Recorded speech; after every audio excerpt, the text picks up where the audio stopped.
Viewers welcome back in our programme जी। Doctor साहब साਡਾ अगला फेसबुक मैसेज आया है मैलबर्न ਆਸਟ੍ਰੇਲੀਆ ਤੋਂ ਜਸਵਿੰਦਰ ਸਿੰਘ ਜੀ ਦਾ। ਇਹ ਲਿਖਦੇ ਹਨ ਗੁਰਫਤਿਹ ਜੀ, ਤੁਸੀਂ ਆਪਣੇ ਚੈਨਲ ਤੇ ਸ਼ਹੀਦ ਪਰਿਵਾਰਾਂ ਬਾਰੇ ਵੀ ਜਾਣਕਾਰੀ ਦਿਓ ਜਿਹੜੇ ਕਿ ਅੱਜ ਬਹੁਤ ਲੋੜਵੰਦ ਹਨ। ਉਹਨਾਂ ਦੀ ਮਦਦ ਲਈ ਅਪੀਲ ਕਰੋ। ਮੈਂ ਤੁਹਾਡੇ ਜਵਾਬ ਦਾ ਇੰਤਜ਼ਾਰ ਕਰਾਂਗਾ। ਧੰਨਵਾਦ ਜੀ ਡਾਕਟਰ ਸਾਹਿਬ। ਗੁਰਵਿੰਦਰ ਸਿੰਘ ਨੋ ਜਸਵਿੰਦਰ ਸਿੰਘ। ਵੀਰ ਜਸਵਿੰਦਰ ਸਿੰਘ ਜੀ ਦਾ ਬਹੁਤ-ਬਹੁਤ ਸ਼ੁਕਰੀਆ। ਉਹਨਾਂ ਨੇ ਸਾਨੂੰ ਮੈਲਬਰਨ ਤੋਂ ਲਿਖਿਆ ਜੀ ਔਰ ਉਹਨਾਂ ਨੇ ਸਾਨੂੰ ਕਿਹਾ ਵੀ ਅਸੀਂ ਸ਼ਹੀਦ ਪਰਿਵਾਰਾਂ ਦਾ ਜਿਹੜਾ ਵੇਰਵਾ ਦਈਏ, ਜ਼ਿਕਰ ਕਰੀਏ। ਦੇਖੋ ਅਸੀਂ ਇੱਕ ਦੋ ਵਾਰ ਤਾਂ ਐਸਾ ਜ਼ਰੂਰ ਹੋਇਆ ਜਿਹੜੀ ਜਾਣਕਾਰੀ ਸਾਡੇ ਤੱਕ ਪਹੁੰਚੀ ਇਸ ਮਾਮਲੇ 'ਚ ਅਸੀਂ ਸ਼ੇਅਰ ਵੀ ਕੀਤੀ ਔਰ ਉਹਨਾਂ ਦੀ ਮਦਦ ਵੀ ਹੋਈ ਜੀ। ਕੈਨੇਡਾ 'ਚ ਸੇਵਾ ਕਮੇਟੀ ਜਿਹੜੇ ਸਾਨੂੰ ਰੈਗੂਲਰਲੀ ਭੇਜਦੇ ਰਹਿੰਦੇ ਨੇ, ਉਹਨਾਂ ਦੀ ਜੋ ਵੀ ਇਸ ਫੀਲਡ ਦੇ ਵਿੱਚ ਬਹੁਤ ਵੱਡੀ ਮੈਂ ਦੇਖਦਾ ਵੀ ਕੰਟਰੀਬਿਊਸ਼ਨ ਹੈ ਜੀ। ਉਹ ਜਿਸ ਤਰੀਕੇ ਨਾਲ ਉਹਨਾਂ ਨੇ ਬੱਚਿਆਂ ਨੂੰ, ਕਿਉਂਕਿ ਐਜੂਕੇਸ਼ਨ ਮੋਸਟ ਇੰਪੋਰਟੈਂਟ ਸੀ ਜਾਂ ਹੈ, ਜਿਹੜੇ ਸ਼ਹੀਦ ਹੋ ਗਏ ਉਹ ਲਗਾਤਾਰਤਾ ਦੇ ਨਾਲ ਉਹਨਾਂ ਦੀ ਮਦਦ ਕਰਦੇ ਨੇ। ਫਿਰ ਆਲਮੋਸਟ 2 ਹਫ਼ਤੇ ਬਾਅਦ ਹੀ 10-12 ਈਮੇਲਸ ਉਹਨਾਂ ਦੀਆਂ ਹੁੰਦੀਆਂ ਜਿਹਦੇ 'ਚ ਕਿ ਲੈਟਰ ਆਫ ਥੈਂਕਸ ਹੁੰਦਾ ਹੈ, ਜੇ ਮੇਰੀ 2 ਲੱਖ ਦੀ ਫੀਸ ਸੀ ਤੁਸੀਂ ਦਿੱਤੀ, ਜਾਂ ਇੱਥੇ ਹੋਇਆ ਜਾਂ ਉੱਥੇ ਹੋਇਆ। ਸੋ ਮੈਂ ਸਮਝਦਾ ਵੀ ਕਿਉਂਕਿ ਅਸੀਂ ਇੱਕ TV ਚੈਨਲ ਦੇ ਨਾਤੇ ਸਾਡੇ ਕੋਲ ਇਸ ਕਿਸਮ ਦਾ ਕੋਈ ਨੈਟਵਰਕ ਨਹੀਂ ਹੈ ਕਿ ਅਸੀਂ ਉੱਥੇ ਆਪਣੀ ਟੀਮ ਰੱਖ ਕੇ ਕੋਈ ਪ੍ਰੋਪਰ ਦੇਖੀਏ ਕਿ ਕੌਣ ਲੋੜਵੰਦ ਨੇ, ਕੌਣ ਕੀ ਨੇ। ਪਰ ਅਸੀਂ 1 to 1 ਵੀ ਐਨਕਰੇਜ ਕਰਦੇ ਅਤੇ ਜੇ ਸਾਡੇ ਤੱਕ ਕੋਈ ਵੀ ਜਾਣਕਾਰੀ ਪਹੁੰਚਦੀ ਹੈ ਜਾਂ ਪਹੁੰਚੇਗੀ ਅਤੇ ਅਸੀਂ ਜ਼ਾਹਰ ਜਾਂ ਕੋਈ ਦੇਖਦੇ ਹਾਂ ਕੋਈ ਮੇਰੀ ਨਜ਼ਰ 'ਚੋਂ ਗੁਜ਼ਰੇ ਅਤੇ ਅਸੀਂ ਜ਼ਰੂਰ 1 to 1 ਤਾਂ ਅਸੀਂ ਕਰਦੇ ਹਾਂ, ਭਾਵੇਂ TV ਦੇ ਹਵਾਲੇ ਨਾਲ ਨਾ ਵੀ ਹੋਏ। ਜਿਹੜੇ ਕੋਈ 1 to 1 ਸਾਡੇ ਤੱਕ ਅਪਰੋਚ ਕਰਦੇ ਨੇ ਅਸੀਂ ਦੇਖ ਲੈਂਦੇ ਹਾਂ ਵੀ ਕਿੰਨਾ ਕੁ ਜੈਨਿਊਨ ਹੈ ਔਰ ਉੱਥੇ ਅਸੀਂ ਮਦਦ ਕਰਦੇ ਜਾਂ ਕਰਵਾਉਂਦੇ ਵੀ ਹਾਂ। ਲੇਕਿਨ ਜਦੋਂ ਤੁਸੀਂ ਇਸ ਪਬਲਿਕ ਪਲੇਟਫਾਰਮ ਨੂੰ ਇਸਤੇਮਾਲ ਕਰਨਾ ਉਹਦੇ ਲਈ ਫਿਰ ਕ੍ਰੈਡੀਬਲ ਜਾਣਕਾਰੀ, ਤਾਂ ਕਿ ਜਿਹੜਾ ਪ੍ਰੋਪਰ ਤਰੀਕੇ ਦੇ ਨਾਲ ਮਦਦ ਹੋ ਸਕਦੀ ਹੋਏ। ਬਾਕੀ ਅਸੀਂ ਓਪਨ ਹੈ, ਸਾਡੇ ਤੱਕ ਜੇ ਕੋਈ ਵੀ ਜਾਣਕਾਰੀ ਪਹੁੰਚੇਗੀ ਅਸੀਂ ਜ਼ਰੂਰ ਆਪਣੇ ਦਰਸ਼ਕਾਂ ਨੂੰ, ਸਰੋਤਿਆਂ ਨੂੰ ਜਿਹੜਾ ਉਹ ਜਾਣਕਾਰੀ ਵੀ ਦੇਵਾਂਗੇ ਔਰ ਮਦਦ ਲਈ ਅਪੀਲ ਵੀ ਕਰਾਂਗੇ। ਜੀ ਡਾਕਟਰ ਸਾਹਿਬ ਬਿਲਕੁਲ। ਹੁਣ ਸਾਡੇ ਦਰਸ਼ਕਾਂ ਨੂੰ ਦੱਸੋ ਮਹਾਨ ਭਾਰਤ ਦੇ 10 ਲਾਈਨਰ ਸੌਰੀ ਨਾ 10 ਲਾਈਨ ਤੁਹਾਨੂੰ ਵੀ ਐਡਿਕਸ਼ਨ ਹੋ ਗਈ ਲੱਗਦੀ ਹੈ। ਜੀ ਜੀ ਬਿਲਕੁਲ, ਕਿਉਂ ਨਹੀਂ। ਮਨਮੋਹਨ ਸਿੰਘ ਜਦੋਂ ਪ੍ਰਧਾਨ ਮੰਤਰੀ ਸੀ ਤੇ ਇੱਕ ਵਾਰ ਜਦੋਂ ਆਪਣੀ ਦੇ ਕੇ ਹਟਿਆ ਸਪੀਚ ਤੇ ਰਿਕਾਰਡਡ ਹੋਏਗੀ ਤੇ ਨਾਲ ਹੀ ਉਹ ਪੁੱਛਦਾ ਠੀਕ ਹੈ, ਤੇ ਉਹ ਵੀ ਰਿਕਾਰਡ ਹੋ ਗਿਆ ਸਮਹਾਉ, ਜਾਂ ਲਾਈਵ ਚੱਲ ਰਹੀ, ਬਲਕਿ ਲਾਈਵ ਚੱਲ ਰਹੀ ਸੀ ਤਾਂ ਹੀ ਉਹ ਸਭ ਨੂੰ ਪਤਾ ਲੱਗ ਗਿਆ ਜੀ। ਸੋ ਇੱਕ ਤਾਂ ਉਹਨਾਂ ਨੇ ਪੂਰਾ ਜਿਹੜਾ ਫੋਟੋ ਦੇ ਕੇ ਮਨਮੋਹਨ ਸਿੰਘ ਦੀ ਤੇ ਸਾਈਡ ਤੇ ਲਿਖਿਆ ਠੀਕ ਹੈ ਕਿ ਵੀ ਇੱਥੇ ਜਿਹੜਾ ਮੈਸੇਜ ਵੀ ਜਾ ਰਿਹਾ ਉਹ ਵੀ ਇਸ ਲਿਹਾਜ਼ ਨਾਲ ਹੈ ਕਿ ਵੀ ਤੁਸੀਂ ਉਸ ਨੂੰ ਪਹਿਲਾਂ ਹੀ ਸ਼ਾਬਾਸ਼ ਲੈਣਾ ਚਾਹੁੰਦੇ ਜੀ। ਬਿਲਕੁਲ ਠੀਕ ਜਨਾਬ, ਬਿਲਕੁਲ ਠੀਕ। ਉਹ ਜਿਹਨੇ ਬਿਊਰੋਕਰੈਟ ਨੇ ਜਨਾਬ ਕਮਾਲ ਕਰਤੀ ਜੀ, ਤੁਸੀਂ ਤਾਂ ਕਮਾਲ ਕਰਤੀ। ਉਹਦੇ ਹਾਲ ਨਾਲ ਮੋਹਨ ਸਿੰਘ ਵਿਚਾਰੇ ਦੇ ਮੂੰਹ ਗੱਲ ਨਹੀਂ ਨਿਕਲਦੀ, ਪਰ ਉਹਨਾਂ ਨੇ ਜਨਾਬ ਤੁਸੀਂ ਤਾਂ ਬਸ ਫੱਟੇ ਚੱਕਤੇ।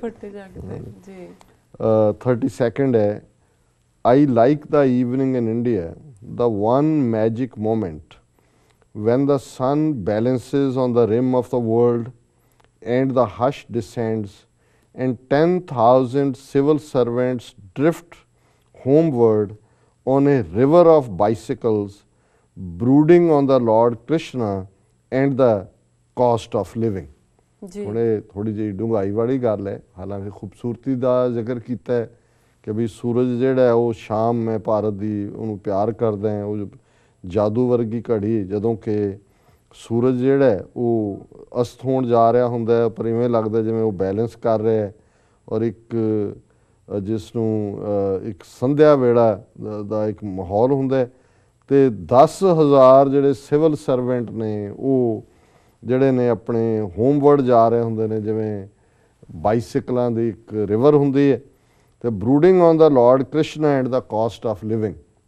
ਸੋ ਲਾਰਡ ਕ੍ਰਿਸ਼ਨਾ ਨੂੰ ਯਾਦ ਕਰਦੇ ਅਤੇ ਆਪਣੇ ਜਿਹੜੀ ਰਹਿਣ ਸਹਿਣ ਦੀ ਕੋਸਟ ਨੂੰ। ਸੋ ਇਹਦੇ 'ਚ ਉਹਨਾਂ ਨੇ ਥੋੜ੍ਹਾ ਜਿਹਾ ਚਾਰਮ ਵੀ ਦਿੱਤਾ ਅਤੇ ਪਤਾ ਨਹੀਂ ਸਾਈਕਲਾਂ ਦੀ ਗੱਲ ਕਿਉਂ ਕੀਤੀ ਹੈ। ਵੈਸੇ ਭੱਜਦੇ ਤਾਂ ਅੱਜ ਕੱਲ੍ਹ ਕਾਰਾਂ ਥੱਲੇ ਹੁੰਦੇ ਨੇ, ਇਹ ਨਹੀਂ ਕਿ ਵਿਚਾਰ 'ਚ ਫਿਰ ਇਹ ਘੱਟਾ ਉੱਡਦਾ ਹੁੰਦਾ ਉੱਪਰ ਤੱਕ ਜੀ ਔਰ ਚਾਰ 'ਚ ਫਿਰ ਪੋਲਿਊਸ਼ਨ ਹੋ ਰਹੀ ਹੁੰਦੀ ਹੈ। ਨੈਕਸਟ ਹੈ, India is God's country because it wouldn't run without God.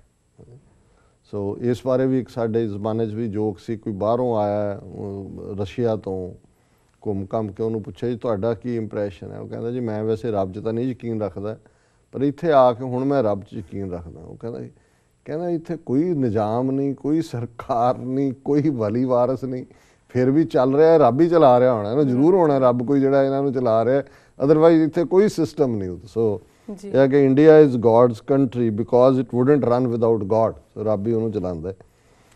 We live in a country where we have to hide to make love while violence is practiced in broad daylight. ਕਿ ਇੱਥੇ ਤੁਹਾਨੂੰ ਆਪਣੇ ਭਾਵਨਾਵਾਂ ਦਾ ਇਜ਼ਹਾਰ ਕਰਨ ਦੇ ਲਈ ਤਾਂ ਓਲਾ ਲੱਭਣਾ ਪੈਂਦਾ, ਪਰ ਖੁੱਲ੍ਹੇਆਮ ਜਿਹੜੇ ਨੇ ਕਤਲ ਹੋ ਸਕਦੇ ਨੇ, ਮਰਡਰ ਹੋ ਸਕਦੇ ਨੇ, ਕ੍ਰਾਈਮ ਹੋ ਸਕਦੇ ਨੇ। In India, two things never leave you, your caste and your high school marks. ਜੀ ਦੋ ਚੀਜ਼ਾਂ ਕਿਤੇ ਨਾ ਜਿੱਥੇ ਉਹ 10ਵੀਂ ਦੇ ਨੰਬਰ ਭਰੋ, ਤੁਹਾਨੂੰ ਵੀ ਭਰਨੇ ਪੈਂਦੇ ਉਹਨਾਂ ਨੇ 10ਵੀਂ ਦੇ ਨੰਬਰ ਕਿੰਨੇ ਜੀ, ਐਂਡ ਯੋਰ ਕਾਸਟ, ਜੋ ਮਰਜ਼ੀ ਕਰ ਲਓ ਤੁਸੀਂ, ਉਹ ਪੂਰਾ ਭਾਵੇਂ ਕਈ ਜਿਹੜੇ ਨੇ ਉਹ ਬਰਮੇ ਬਣ ਜਾਣ, ਸ਼ਰਮੇ ਬਣ ਜਾਣ, ਦੂਜੇ ਜਿਹੜੇ ਨੇ ਉਹ ਸੁੰਘਦੇ ਫਿਰਨਗੇ, ਕਹਿਣਗੇ ਯਾਰ ਇਹ ਲਿਖਦਾ ਸ਼ਰਮਾ ਲੱਗਦਾ ਨਹੀਂ, ਇਹ ਪਤਾ ਨਹੀਂ, ਪਤਾ ਕਰੋ ਕੀ ਹੈ ਜੀ। ਸੋ ਜ਼ਾਹਰ ਹੈ ਬਹੁਤੇ ਤਾਂ ਪੁੱਛਣ ਪਛਾਣ ਤੇ ਹੀ ਹੁੰਦਾ। ਫਿਰ ਜਿਹੜੀ ਪੇਂਡੂ ਸੁਸਾਇਟੀ ਹੋਏ, ਅਰਬਨ ਸੁਸਾਇਟੀ, ਬੇਸ਼ੱਕ ਸ਼ਹਿਰਾਂ 'ਚ ਥੋੜ੍ਹਾ ਬਹੁਤ ਫਰਕ ਪਿਆ, ਪਰ ਵਿਆਹ ਸ਼ਾਦੀਆਂ ਦੇ ਵੇਲੇ ਔਰ ਕਿੰਨੀਆਂ ਅਦਾਲਤਾਂ ਨੇ ਅੱਜ ਜਿਨ੍ਹਾਂ 'ਚੋਂ ਜਿਹੜੇ ਕੋਈ ਮਰਜ਼ੀ ਨਾਲ ਕਰਦੇ ਨੇ ਉਹ ਪ੍ਰੋਟੈਕਸ਼ਨ ਲੱਭ ਰਹੇ ਹੁੰਦੇ ਨੇ ਕਿ ਜੀ ਜਿਹੜਾ ਸਾਨੂੰ ਮਾਰ ਦੇਣਾ। ਕਿੰਨੇ ਕਤਲ ਹੁੰਦੇ ਨੇ, ਪੰਜਾਬ 'ਚ ਵੀ ਕੋਈ ਇਹਦੇ 'ਚ ਪਿੱਛੇ ਨਹੀਂ ਹੈ ਵੀ ਇਸ ਮਾਮਲੇ 'ਚ ਜਿਹੜਾ ਹੈ ਉਹ ਬਿਲਕੁਲ ਠੀਕ ਹੈ ਵੀ ਨਾ ਤੁਹਾਡੇ ਹਾਈ ਸਕੂਲ ਦੇ ਨਾ ਭਾਵੇਂ ਤੁਸੀਂ ਮੁੜ ਕੇ ਯੂਨੀਵਰਸਿਟੀ 'ਚ ਜਾ ਕੇ ਡਿਸਟਿੰਕਸ਼ਨ ਲਈ ਹੋਏ, ਲੇਕਿਨ ਹਾਈ ਸਕੂਲ ਦੇ ਨੰਬਰ ਹੱਥਾਂ ਭਰਨੇ ਪੈਂਦੇ ਨੇ। ਸੋ ਦੋ ਚੀਜ਼ਾਂ ਤੁਹਾਡਾ ਖਹਿੜਾ ਨਹੀਂ ਛੱਡਦੀਆਂ ਨਾ, high school date of birth ਵੀ ਹਾਈ ਸਕੂਲ ਨਾਲ ਹੀ ਜੁੜਿਆ ਹੁੰਦਾ, ਅਸਲੀ ਸਰਟੀਫਿਕੇਟ ਦਿਖਾਈ ਜਾਓ, ਉਹ ਨਹੀਂ ਕਹਿਣਗੇ ਹਾਈ ਸਕੂਲ ਵਾਲਾ ਦਿਖਾਓ ਉੱਤੇ ਕੀ ਲਿਖਿਆ ਡੇਟ ਆਫ ਬਰਥ ਜੀ। When it comes to taking a stand on world issues, India is like a girl giving mixed signals. ਔਰ ਨਹੀਂ ਹੁਣ ਤਾਂ ਖੈਰ ਇਹ ਵੀ ਨਹੀਂ ਠੀਕ ਰਿਹਾ, ਕਿਉਂਕਿ ਹੁਣ ਤਾਂ ਮੋਦੀ ਨੇ ਅਮਰੀਕਾ ਨੂੰ ਕਹਿ ਦਿੱਤਾ ਜੀ ਮੈਂ ਤੁਹਾਡੇ ਜਹਾਜ਼ 'ਤੇ ਹਾਂ, ਸਾਨੂੰ ਭਾਵੇਂ ਚੀਨ ਦੇ ਨਾਲ ਪੜਾ ਦਿਓ, ਭਾਵੇਂ ਸਮੁੰਦਰ 'ਚ ਸੁੱਟ ਦਿਓ, ਲੇਕਿਨ ਇਹ ਉਹ ਨਿਊਟਰਲ ਐਰਾ ਦੀ ਗੱਲ ਹੈ ਕਿ ਜਦੋਂ ਨੌਨ ਅਲਾਈਨਮੈਂਟ ਦੇ ਥੱਲੇ ਇੰਡੀਆ ਦੀ ਲਾਈਨ ਰਹੀ ਹੈ ਕਿ ਨਾ ਉਹ ਸੋਵੀਅਤ ਯੂਨੀਅਨ ਨਾਲ ਸੀ, ਨਾ ਅਮਰੀਕਾ ਨਾਲ ਸੀ, ਚੀਨ ਦੇ ਨਾਲ ਵੀ ਪਾਠ ਤੋਂ ਪਹਿਲਾਂ ਰਿਹਾ। ਸੋ ਮਿਕਸਡ ਸਿਗਨਲ ਸੀ ਫੋਰਨ ਪਾਲਿਸੀ ਦੇ, ਲੇਕਿਨ ਹੁਣ ਮੋਦੀ ਨੇ ਨੌਨ ਅਲਾਈਨਮੈਂਟ ਦਾ ਪੱਠਾ ਬਿਠਾ ਕੇ ਉਹਨੂੰ ਖਤਮ ਕਰਕੇ ਅਮਰੀਕਾ ਦੇ ਜਹਾਜ਼ ਤੇ ਸਵਾਰ ਹੋ ਗਿਆ। ਇਹ ਠੀਕ ਨਹੀਂ ਹੈਗੀ, ਇਹ ਪਹਿਲਾਂ ਦੀ ਲਿਖੀ ਹੋਣੀ ਹੈ ਜੀ। India is a country where a pizza will reach your house faster than an ambulance. ਵਾਹ ਬੰਦਾ ਮਰ ਗਿਆ ਤੁਸੀਂ ਕਰੀ ਜਾਓ ਕਾਲ, ਉਹਨਾਂ ਕਿਸੇ ਨੇ ਐਂਬੂਲੈਂਸ ਦਾ ਉੱਥੇ ਉਹਨੇ ਕਹਿਣਾ ਜੀ ਟੁੱਟ ਗਿਆ, ਜੇ ਤੁਰਨ ਲੱਗੇਗੀ ਜੀ ਟਾਇਰ ਪੰਚਰ। ਅਸੀਂ ਜੇ ਉੱਥੇ ਪਹੁੰਚਾ ਵੀ ਦੇਣ ਤੇ ਡਾਕਟਰ ਦਾ ਸਟੈਥੋਸਕੋਪ ਨਹੀਂ ਲੱਭਦਾ, ਉਹਨਾਂ ਦੀ ਕੋਈ ਆਕਸੀਜਨ ਨਹੀਂ ਚੱਲ ਰਹੀ ਹੁੰਦੀ, ਉਦੋਂ ਤੱਕ ਬੰਦਾ ਤੁਰ ਗਿਆ ਹੁੰਦਾ ਅੱਗੇ ਤਾਂ ਅੱਗੇ, ਨਾ ਹੋਏ ਤਾਂ ਹਸਪਤਾਲ ਪਹੁੰਚਦੇ ਤੱਕ ਤੁਰ ਜਾਂਦਾ, ਕਿਉਂਕਿ ਐਂਬੂਲੈਂਸ ਕੁਛ ਨਹੀਂ ਹੁੰਦਾ। ਪਰ ਇਹ ਗੱਲ ਠੀਕ, ਇਹਦਾ ਮਤਲਬ ਹੈ ਕੰਜ਼ਿਊਮਰ ਸਰਵਿਸ ਤੇ ਫਸਟ ਕਲਾਸ ਹੋ ਗਈ ਵੀ ਪੀਜ਼ਾ ਪਹੁੰਚ ਜਾਂਦਾ ਪਰ ਐਂਬੂਲੈਂਸ ਨਹੀਂ ਪਹੁੰਚਦੀ। India is an epic paradox. India is a rich country with poor people. ਦੇਸ਼ ਅਮੀਰ ਹੈ, ਸੋਨੇ ਕੀ ਚਿੜੀਆ ਜੀ, ਤੇ ਸੋਨੇ ਦੀ ਚਿੜੀਆ ਦਾ ਹੁੰਦਾ ਜਿਹੜੇ ਬਾਹਰੋਂ ਆਉਂਦੇ ਸੀ ਉਹ ਉਹਦੇ ਠੁੰਗੇ ਮਾਰ ਕੇ ਲੈ ਜਾਂਦੇ ਸੀ, ਹੁਣ ਜਿਹੜੇ ਅੰਦਰ ਬੈਠੇ ਲੁੱਟੀ ਜਾਂਦੇ ਲੋਕ ਗਰੀਬ ਹੀ ਨੇ। Rich country with poor people. 39th ਹੈ ਚਲਤਾ ਹੈ, ਕੋਈ ਤੁਹਾਨੂੰ ਲੁੱਟ ਗਿਆ, ਕੋਈ ਗਿਆ। ਕੱਲ ਮੈਂ ਪਰਸੋਂ ਪੜ੍ਹ ਰਿਹਾ ਸੀ ਵੀ ਫਰੀਦਕੋਟ ਕੇ ਕਿੱਥੇ ਉਹ ਕੋਈ ਜਥੇਦਾਰ ਗਿਆ ਕਰਾਉਣ ਜੀ ਮੇਰਾ ਬਟੂਆ ਕੱਢ ਲਿਆ ਪੰਚਮੀ ਦੇ ਮੌਕੇ। ਉਹ ਕਹਿੰਦਾ ਜੀ 10 ਰਿਪੋਰਟਾਂ ਆਈਆਂ, 4 ਪੁਲਿਸ ਵਾਲਿਆਂ ਦੇ ਬਟੂਏ ਗਾਇਬ, 2 ਜਥੇਦਾਰਾਂ ਦੇ, 3-4 ਹੋਰ। ਉਹ ਕਹਿੰਦਾ ਹੁਣ ਇੱਥੇ ਕਤਲ ਹੋ ਰਹੇ ਨੇ, ਅਸੀਂ ਹੁਣ ਕੀ ਕਰੀਏ ਬਟੂਆਂ ਦੇ। ਉਹ ਉਹਨੂੰ ਪੁੱਛਦਾ ਹੈ, ਉਹਨੂੰ ਕਹਿੰਦਾ ਜੀ ਇਹ ਬਟੂਆ ਚੋਰ ਜਿਹੜੇ ਨੇ ਇਹ ਪੁਲਿਸ ਵਾਲੇ ਤੇ ਜਥੇਦਾਰਾਂ ਨੂੰ ਕਿਉਂ? ਕਹਿੰਦਾ ਬਟੂਏ ਹੀ ਇਹਨਾਂ ਦੇ ਭਰੇ ਹੋਏ ਨੇ ਅੱਜ ਕੱਲ੍ਹ, ਬਾਕੀਆਂ ਦੇ ਤਾਂ ਪੈਸੇ ਖਾਲੀ ਕਰਾਏ। ਉਹ ਕਹਿੰਦੇ ਜਾਂ ਪੁਲਿਸੀਆਂ ਦੇ ਬਟੂਏ ਦੀ ਉਹ ਚੋਰੀ ਕਰਦੇ ਸਾਡਾ ਬਟੂਆ ਲੈ ਗਏ। ਹੁਣ ਤੋਂ ਅੰਦਾਜ਼ਾ ਲਾ ਲਓ ਕਿ ਵੀ ਸਿਕਿਉਰਿਟੀ ਕੀ ਹੈ। ਉਹ ਤਾਂ ਕੋਈ ਕਹੇਗਾ ਉਹ ਕਹੇਗਾ ਚਲਤਾ ਹੈ ਵੀ ਇੱਥੇ ਇਵੇਂ ਹੀ ਹੋਣਾ, ਕੁਛ ਨਹੀਂ ਹੋਣਾ। ਤੇ ਲਾਸਟ ਹੈ 40th, ਯਾਨੀ ਅਜੇ ਤਾਂ ਰਹਿੰਦੇ ਨੇ ਬਟ ਅੱਜ ਦਾ ਲਾਸਟ ਹੈ ਜੀ। Power will go to the hands of rascals, rogues and freebooters. All Indian leaders will be of low caliber and men of straw. They will have sweet tongues and silly hearts. They will fight amongst themselves for power, and India will be lost in political squabbles. A day would come when even air and water would be taxed. India is merely a geographical expression. It's no more a single country than the equator. Winston ਚਰਚਲ।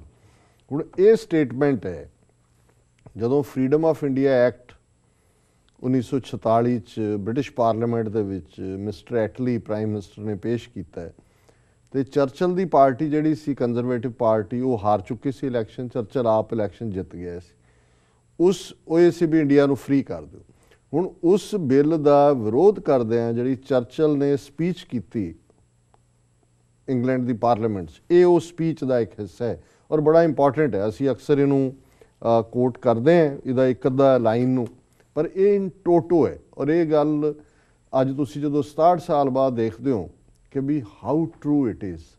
ਔਰ ਚਰਚਲ ਵਰਗਾ ਬੰਦਾ ਜਿਹਨੇ second world war 'ਚ ਜਿਹੜੀ unique victory ਲਈ allied forces ਲਈ ਨਾਜ਼ੀਆਂ ਨੂੰ ਹਰਾਇਆ, ਨੋਬਲ ਲੌਰੀਏਟ ਲਿਟਰੇਚਰ ਦੇ ਮਾਮਲੇ 'ਚ Nobel prize winner, the wise man, the wisest man of the century, ਉਹ ਹੁਣ ਇੰਡੀਆ ਬਾਰੇ ਕਹਿ ਰਿਹਾ ਜਦੋਂ ਕਿ ਵੀ ਇਹਨਾਂ ਨੂੰ ਮਤ ਦਿਓ ਆਜ਼ਾਦੀ।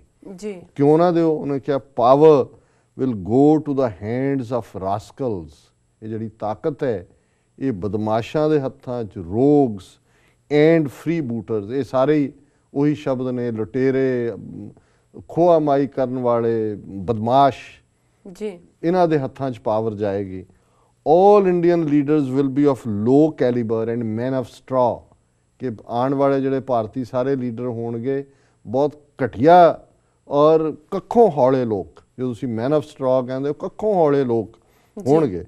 ਦੇ will have sweet tongues and silly hearts, ਉਹਨਾਂ ਦੀਆਂ ਜ਼ਬਾਨਾਂ ਜਿਹੜੀਆਂ ਨੇ ਉਹਨਾਂ 'ਤੇ ਤੇਲ ਲੱਗਾ ਹੋਏਗਾ, ਬੜੀਆਂ ਮਿੱਠੀਆਂ, ਔਰ ਲੇਕਿਨ ਉਹਨਾਂ ਦੇ ਦਿਲ ਜਿਹੜੇ ਬੇਵਕੂਫ, ਸਿਲੀ, ਮੂਰਖ, ਬੇਈਮਾਨ, ਇਹ ਸਭ ਚੀਜ਼ ਲਈ ਦੀ ਵੀ ਵਾਈਡ ਕੋਨੋਟੇਸ਼ਨ ਹੈ। They will fight amongst themselves for power, ਇੱਕ ਦੂਜੇ ਨਾਲ ਆਪਸ 'ਚ ਲੜਨਗੇ ਤਾਕਤ ਦੇ ਲਈ। And India will be lost in political squabbles, Bharat ਜਿਹੜਾ ਹੈ ਉਹ ਸਿਆਸੀ ਘੁੰਮਣ ਘੇਰੀਆਂ ਦੇ ਵਿੱਚ ਫਸੇਗਾ। ਇਹ day would come when even air and water would be taxed, ਇੱਕ ਦਿਨ ਆਏਗਾ ਕਿ ਹਵਾ ਦੇ ਉੱਤੇ ਵੀ ਟੈਕਸ ਹੋਏਗਾ, ਪਾਣੀ ਦੇ ਉੱਤੇ ਵੀ ਹੋਏਗਾ।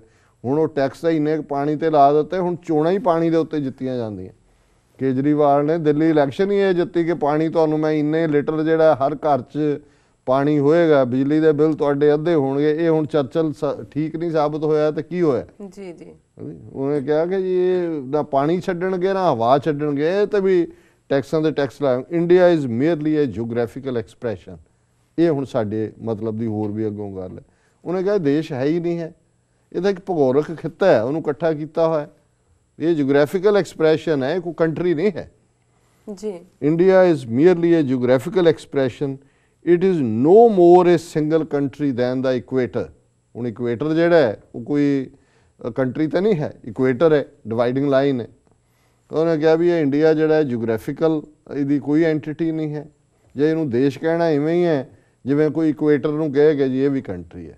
ਇਸ ਤੋਂ ਸਟਰੋਂਗ ਸਟੇਟਮੈਂਟ ਹੋਰ ਕੀ ਦਿੱਤੀ ਜਾ ਸਕਦੀ ਹੈ ਕਿ ਵੀ ਨਾ ਇੰਡੀਆ ਜਿਓਗ੍ਰਾਫੀਕਲ ਐਂਟੀਟੀ ਹੈ, ਨਾ ਇਸ ਦੇ ਕੋਲ ਕੈਲੀਬਰ ਹੈ, ਨਾ ਇਮਾਨਦਾਰੀ ਹੈ, ਪਾਵਰ ਸੈਂਟਰਿਕ, ਸਕੈਬਲ 'ਚ ਫਸਾਉਣ ਵਾਲੇ, ਮੈਨ ਕੱਖੋਂ ਹੌਲੇ ਲੋਕ, ਔਰ ਰਾਸਕਲਸ, ਰੋਗਸ ਐਂਡ ਫਰੀ ਬੂਟਰਸ, ਇਹ ਜਿਹੜੇ ਬਦਮਾਸ਼, ਗੁੰਡੇ, ਔਰ ਇਹ ਜਿਹੜੀ ਕੈਟਾਗਰੀ ਹੈ ਉਹ ਤੁਸੀਂ ਹੁਣ ਲਿਸਟਾਂ ਕੱਢ ਲਓ। ਈਵਨ ਦਿੱਲੀ ਅਸੈਂਬਲੀ ਚੁਣੇ ਗਏ, ਕਿੰਨਿਆਂ ਦੇ ਕ੍ਰਿਮੀਨਲ ਰਿਕਾਰਡ ਨੇ, ਕਿੰਨੇ ਮਰਡਰ, ਰੇਪਿਸ ਦੂਜੇ ਨੇ, ਪਾਰਲੀਮੈਂਟ ਦਾ ਰੈਕਡ ਕੱਢ ਲਓ, ਤੇ ਫਿਰ ਅੰਦਾਜ਼ਾ ਹੋਏਗਾ ਕਿ how true was Churchill when he made this statement. ਜੀ ਜੀ ਬਿਲਕੁਲ। ਡਾਕਟਰ ਸਾਹਿਬ ਸੁਣਾ ਲੈਣਾ ਬ੍ਰੇਕ। ਵਿਊਅਰਸ ਤੁਸੀਂ ਸਾਨੂੰ ਇਸ ਤਰ੍ਹਾਂ ਜੁੜੇ ਰਹੋ, ਮਿਲਦੇ ਹਾਂ ਆਫਟਰ ਦ ਸ਼ਾਰਟ ਬ੍ਰੇਕ।